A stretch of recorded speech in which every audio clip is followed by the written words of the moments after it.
The Legend of Zelda Tears of the Kingdom has been out for more than a month, and since its release, we've seen a bonkers amount of unique Ultra Hand builds shared online. From a remote control airplane, to a shack on the back of a flying dragon, and even Link's very own laser beam fashion show. There's clearly no shortage of creativity when it comes to using this super handy ability. But what if I told you there's a pathway to build some consider to be unnatural? Don't worry, it's not as terrifying as all those Korok torture devices. I'm of course talking about Star Wars specific builds. We've got X-Wings, speeder bikes, and a lot more. So strap in, grab yourself a cup of blue milk, and enjoy.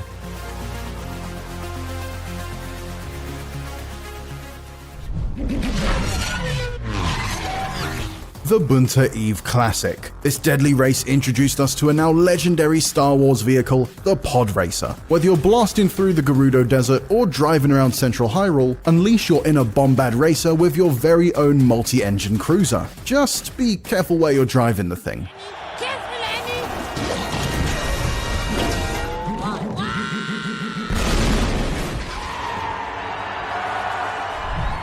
With a couple of carts, a wing, and a bit of patience, you'll be able to build your very own X-Wing starfighter. Fully decked out with 4 beam emitters and an auto-targeting cannon for those bokoblin bombing runs, this Tears of the Kingdom X-Wing is perfect for any occasion, especially for those brave enough to face Hyrule's very own Death Star. The size of that thing. Cut the shot on Red 2. Accelerate to attack speed. This is Red 5. I'm going in. While you might not be able to perfectly recreate the iconic chicken walker from Return of the Jedi, you can get pretty damn close in Tears of the Kingdom with a few carts, sleds, and a solid amount of beam emitters, and of course, a cannon. Just like an actual AT-ST in Star Wars, this features that classic bipedal design, which should make clearing out bokoblin camps a breeze since they won't even be able to reach you. Does it look a bit goofy? Yes. Is it useful? Take a look at this.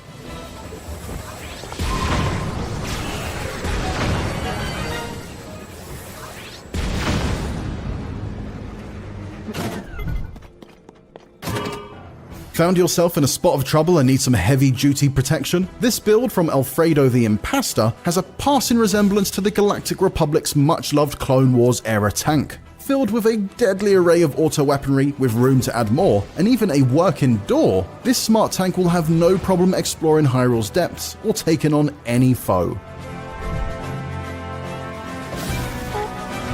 One of the simplest yet effective Star Wars vehicles you can put together in Tears of the Kingdom is the trusty Imperial speeder bike. All you need is a few fans, a couple of long sticks, and shock emitters, just in case you run into any rebels on the run. This build is great for exploring Hyrule and might just offer one of the most convenient ways to get around, and it does a pretty decent job of flying as well.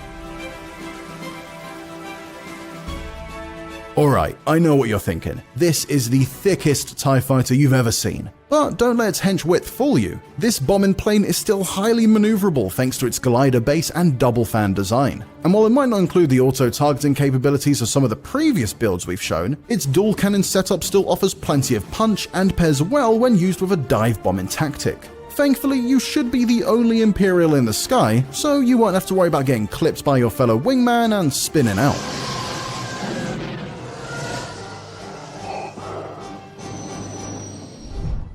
So, what build was your favorite? And if you could make any Star Wars vehicle in Tears of the Kingdom, what would you go for? Let us know in the comments below. And for more from Tears of the Kingdom, make sure to check out a sword expert reacting to our favorite fused weapon combinations or our video review.